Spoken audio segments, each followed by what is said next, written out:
ഇന്ന് ആലപ്പുഴ സ്റ്റൈൽ തേങ്ങ അരച്ച മീൻകറി എങ്ങനെയാണ് തയ്യാറാക്കുന്നത് നോക്കാം. അതിനായിട്ട് ഇപ്പം ഞാനിവിടെ 1/2 കിലോ മത്തി വെട്ടി കഴുകി നല്ല വൃത്തിയായിട്ട് എടുത്തിട്ടുണ്ട്. ഇനി ഇതിലേക്ക് ആവശ്യമുള്ള സാധനങ്ങൾ: ഒരു അരമുറി നല്ല പച്ച തേങ്ങയാണെങ്കിൽ ഏറ്റവും ബെസ്റ്റ്, അരമുറി തേങ്ങ ചിരകി എടുത്തത്, പിന്നെ ഒരു ചെറിയ ഉള്ളി, ഒരെണ്ണം മതി, അധികം ഒന്നും വേണ്ട, ഒരു ചെറിയ ഉള്ളി, ഒരല്പം ഉപ്പും കൂടി ഇട്ടിട്ടുണ്ട്. ഇനി ഇതിന്റെ കൂടെ അരപ്പിനായിട്ട് എന്തൊക്കെ പൊടികളാണ് ചേർക്കുന്നതെന്ന് പറയാം. ഒരല്പം മഞ്ഞൾപ്പൊടി, ഒരല്പം 1 ടീസ്പൂൺ കാശ്മീരി മുളക് പൊടി ചേർത്തിട്ടുണ്ട്. ഇനി നമ്മൾ എരിവിന് പച്ചമുളകും കൂടെ ചേർക്കും. ഇതിപ്പോ അരപ്പിന് ആവശ്യമായിട്ടുള്ള കൂട്ടാണ് നമ്മളിപ്പോ പറയുന്നത്. ഇനി ഒരു 1/4 ടീസ്പൂൺ മല്ലിപ്പൊടിയും കൂടി ചേർത്തിട്ടുണ്ട്. ഇനി നമുക്ക് ഇത് നന്നായിട്ട് നല്ല വെണ്ണ പോലെ പേസ്റ്റ് ആയിട്ട് അരച്ചെടുത്തോണ്ട് വരാം. എന്നിട്ട് നമുക്ക് ബാക്കി പ്രോസസ്സ് നോക്കാം. അപ്പൊ അരപ്പിന് ചേർത്തേക്കുന്ന കാര്യങ്ങൾ: അരമുറി തേങ്ങ, ഒരു ചെറിയ ഉള്ളി, അല്പം മഞ്ഞൾപ്പൊടി, കാശ്മീരി മുളക് പൊടി, എരിവിന് പിന്നെ നമ്മൾ പച്ചമുളകും കൂടെ ചേർക്കുന്നുണ്ട്, ഒരു 1/4 ടീസ്പൂൺ മല്ലിപ്പൊടി. ഇനി ഇത് നന്നായിട്ട് അരച്ചെടുത്തോണ്ട് വരാം. പിന്നെ നമ്മളിവിടെ എടുത്തിരിക്കുന്നത് കൊടംപുളിയാണ്. കൊടംപുളി ഇപ്പം അല്പം വെള്ളം ഒഴിച്ച് നന്നായിട്ട് തിളപ്പിച്ചെടുത്തിട്ടുണ്ട്. ഇത് തിളപ്പിക്കണമെന്ന് നിർബന്ധമില്ല, നന്നായിട്ട് പുളി ഇറങ്ങുന്നതിന് വേണ്ടിയിട്ടാണ് പുളി തിളപ്പിക്കുന്നത്.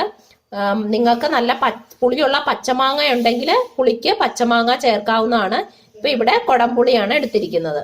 ഇപ്പൊ ഇത് നന്നായിട്ട് അരച്ചെടുത്തോണ്ട് വന്നിട്ടുണ്ട്. നല്ല പേസ്റ്റ് പോലെ, നല്ല മഷി പോലെ അല്പം വെള്ളം ചേർത്ത് നന്നായിട്ട് അരച്ചിട്ടുണ്ട്. ആദ്യമേ അരയ്ക്കുമ്പോഴേ ഒരുപാട് വെള്ളം ചേർത്ത് അരയ്ക്കരുത്. അല്പാൽപമായിട്ട് വെള്ളം ചേർത്ത് മാത്രമേ അരച്ചെടുക്കാൻ പാടുള്ളൂ. അത് പ്രത്യേകം ശ്രദ്ധിക്കുക. ഇനി നമുക്ക് ഇത് എങ്ങനെയാണ് തയ്യാറാക്കുന്നതെന്ന് നോക്കാം. ഇപ്പൊ നമ്മൾ ഏത് ചട്ടിയിലാണോ മീൻകറി വെക്കാനായിട്ട് ഉദ്ദേശിക്കുന്ന ആ ചട്ടിയിലേക്ക് ആദ്യം നമ്മൾ കഴുകി വെട്ടി വൃത്തിയാക്കി വെച്ചിരിക്കുന്ന മീൻ ഇട്ട് കൊടുക്കുക. നിങ്ങൾക്ക് ഏത് മീൻ വേണമെങ്കിലും ഇങ്ങനെ ചെയ്യാം.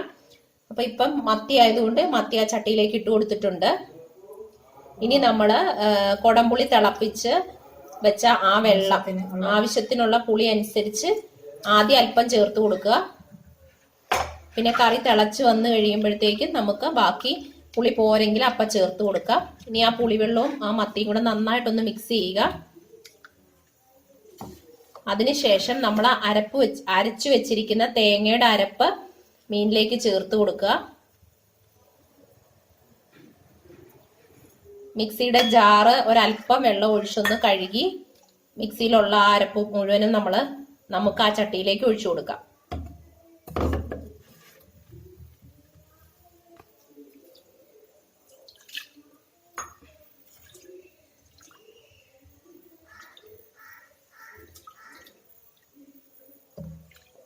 അപ്പൊ ആ മിക്സിയുടെ ജാറ് വെള്ളം ഒഴിച്ച് നന്നായിട്ട് കഴുകി അതിലെ അരപ്പ് മുഴുവനും ചട്ടിയിലേക്ക് ചേർത്തിട്ടുണ്ട്. ഇനി നിങ്ങൾ തേങ്ങ ചട്ടിയിലേക്ക് ചേർത്തിട്ട് അരപ്പിന്റെ ആ കുറുക്കൊന്ന് നോക്കുക. ഒരുപാട് കുറുക്കായിട്ട് തോന്നുന്നുണ്ടെങ്കിൽ അല്പം വെള്ളം കൂടി ചേർത്ത് കൊടുക്കാം. ഇപ്പൊ ഇവിടെ ഒരു അല്പം തിക്കായിട്ടാണ് തേങ്ങയുടെ അരപ്പിരിക്കുന്നത്. അപ്പൊ നമ്മൾ ഒരു അല്പം വെള്ളവും കൂടി ചേർത്ത് കൊടുത്തിട്ടുണ്ട്. ഒരുപാട് അങ്ങ് വെള്ളമായിട്ട് പോവുകയും ചെയ്യരുത്. തിളയ്ക്കുമ്പോ കുറച്ച് കുറുകുകയും കൂടെ ചെയ്യുക. അത് നോക്കിയിട്ട് പാകത്തിന് കണ്ടോ, ഈ ഒരു കൺസിസ്റ്റൻസിയിലായിരിക്കണം നമ്മുടെ അരപ്പ്. ഇനി ഒരല്പം ഇഞ്ചി ചെറുതായിട്ടൊന്ന് കൊത്തിയരിഞ്ഞത്, ഒരു 1/4 ടീസ്പൂൺ ഇഞ്ചി ചെറുതായിട്ട് കൊത്തിയരിഞ്ഞത് നമുക്കൊന്ന് ചേർത്ത് കൊടുക്കാം. ഉപ്പ് അരപ്പി ചേർത്തായിരുന്നു, നോക്കിയിട്ട് ഇച്ചിരി ഉപ്പ് കൂടെ വേണം. തേങ്ങ അരയ്ക്കാൻ നേരം അല്പം ആ തേങ്ങയിൽ ഉപ്പ് ചേർത്തായിരുന്നു. അപ്പൊ ഇപ്പൊ ടേസ്റ്റ് ചെയ്തപ്പോ ഉപ്പ് അല്പം കുറവുണ്ട്. അപ്പൊ ആവശ്യത്തിന് ഉപ്പും കൂടെ ചേർത്ത് കൊടുക്കുക.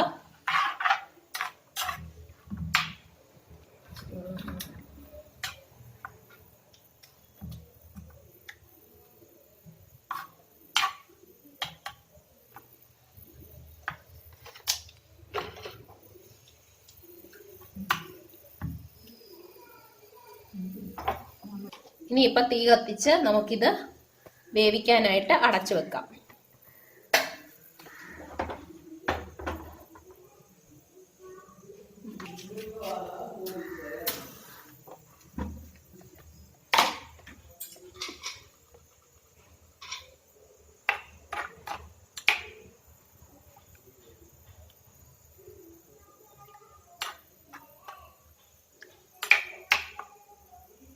നമ്മൾ എരിവിന് വേണ്ടിയിട്ട് അല്പം കാശ്മീരി മുളക് ചേർത്തായിരുന്നു.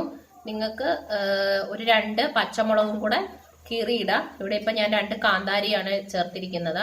ഈ കറിക്ക് ഒരുപാട് അങ്ങ് എരിവുള്ള ടൈപ്പ് അല്ല, എരിവ് കുറഞ്ഞ ഒരു ചെറിയ എരിവ് മാത്രമുള്ള സൈസാണ് ഇതിന്റെ ശരിക്കുള്ള ഒരു കറിയുടെ ടേസ്റ്റ് എന്ന് പറയുന്നത്. അപ്പോൾ 2 ചെറിയ കാന്താരി എരിവിന് വേണ്ടിയിട്ട് ചേർത്തിട്ടുണ്ട്. ഇനി നമുക്ക് ഇതൊന്ന് അടച്ചു വെച്ച് ഒന്ന് വേവിച്ചെടുക്കാം.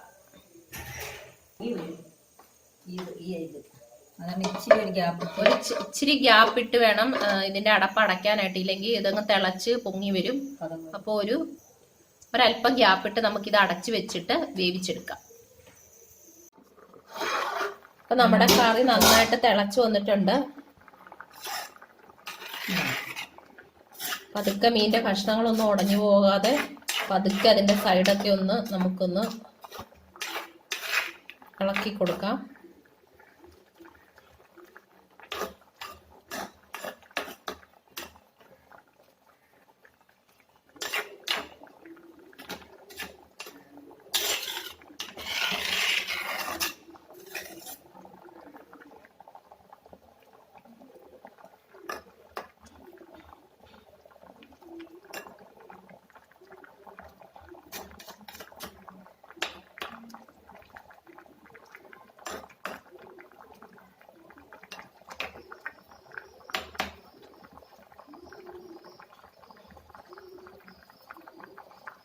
ഇനി നിങ്ങൾ അതിന്റെ ഉപ്പും എരിവും പുളിയൊക്കെ ഒന്ന് ടേസ്റ്റ് ചെയ്ത് നോക്കുക. പോരെന്ന് തോന്നുവാണെങ്കിൽ ചേർത്ത് കൊടുക്കുക. നമുക്കത് അടച്ചു വെച്ച് ചാറൊന്ന് കുറുകുന്നിടം വരെ ഒന്ന് ചെറിയ തീയിലിട്ട് നമുക്ക് അത് കുക്ക് ചെയ്തെടുക്കാം. ഇപ്പൊ ഏകദേശം ഒരു 10 മിനിറ്റ് കഴിഞ്ഞിട്ടുണ്ട്. നമ്മുടെ ഗ്രേവിയൊക്കെ ഒന്ന് വറ്റി ഒന്ന് കുറുകി തുടങ്ങിയിട്ടുണ്ട്. ഇനി ഇത് മതി. ഇനി നമുക്ക് അവസാനമായിട്ട് താളിച്ച് ചേർക്കാം.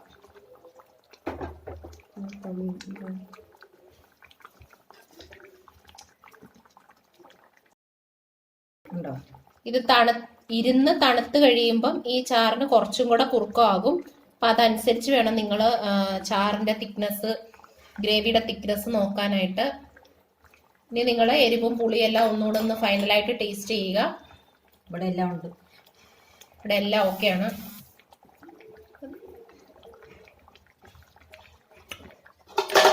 അടിപൊളി.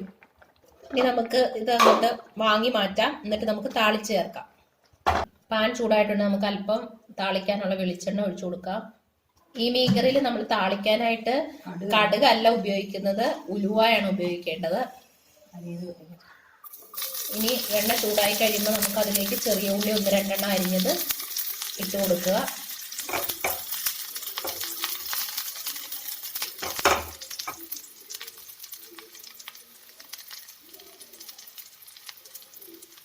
ഉള്ളി മൂത്തതിന്റെ നല്ല സ്മെല്ല് വരുന്നുണ്ട്.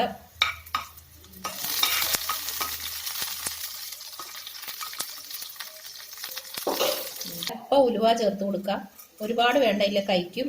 അപ്പൊ ഉലുവ മൂത്തതിന്റെ മണം വരുന്നുണ്ട്.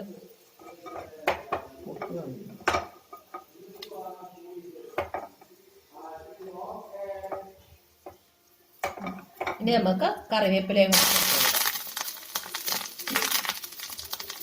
തീ ഓഫ് ചെയ്യുക. ഇനി നമുക്കത് കറിയിലേക്ക് ചേർത്ത് കൊടുക്കാം.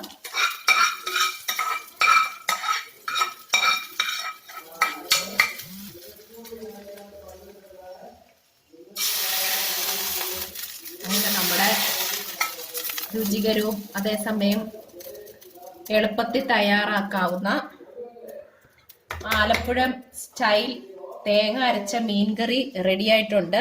നിങ്ങൾ എല്ലാവരും ട്രൈ ചെയ്ത് നോക്കണം. നിങ്ങൾക്ക് കുടംപുളിക്ക് പകരം മാങ്ങയുടെ സീസൺ ആണെങ്കിൽ പച്ചമാങ്ങ പുളിക്കായിട്ട് ചേർക്കാം. ഇനി അതല്ല, ഇരുമ്പിപ്പുളിയില്ലേ, ഈ പച്ച കളറിലെ പുളി, ആ പച്ച ഇരുമ്പിപ്പുളി ഉണ്ടെങ്കിൽ അത് ചേർക്കാം പുളിക്ക് പകരം. ഇനി കുടംപുളി ഇല്ല, മാങ്ങായും ഇല്ല, ഇരുമ്പിപ്പുളി ഇല്ലെങ്കിൽ നിങ്ങൾക്ക് വിനാഗിരി പുളിക്ക് പകരം ചേർക്കാം. അതൊക്കെ നിങ്ങളുടെ അപ്പോഴത്തെ അവൈലബിലിറ്റിയും ഒരു മനോധർമ്മം അനുസരിച്ച് ചെയ്യുക. അപ്പൊ ഇതാണ് ആലപ്പുഴ സ്റ്റൈൽ തേങ്ങ അരച്ച മീൻകറി. നിങ്ങൾ എല്ലാവരും ട്രൈ ചെയ്ത് നോക്കുക. ട്രൈ ചെയ്തിട്ട് ഫീഡ്ബാക്ക് കമന്റ്സ് ആയി പറയുക. ഇഷ്ടപ്പെട്ടെങ്കിൽ ഷെയർ ചെയ്യാനും ലൈക്ക് ചെയ്യാനും മറക്കരുത്. പിന്നെന്താ, ഇതുവരെ നിങ്ങൾ എൻ്റെ ചാനൽ സബ്സ്ക്രൈബ് ചെയ്തിട്ടില്ലെങ്കിൽ സബ്സ്ക്രൈബ് ചെയ്യുക. സബ്സ്ക്രൈബ് ചെയ്യുമ്പോൾ തൊട്ടടുത്തുള്ള ബെൽ ബട്ടൺ പ്രസ് ചെയ്യാൻ മറന്നു പോകരുത്. അപ്പൊ വീണ്ടും ഇതുപോലെയുള്ള നാടൻ റെസിപ്പികളുമായിട്ട് നമുക്ക് വീണ്ടും കാണാം. അതുവരേക്കും ടാറ്റാ ബൈ ബൈ.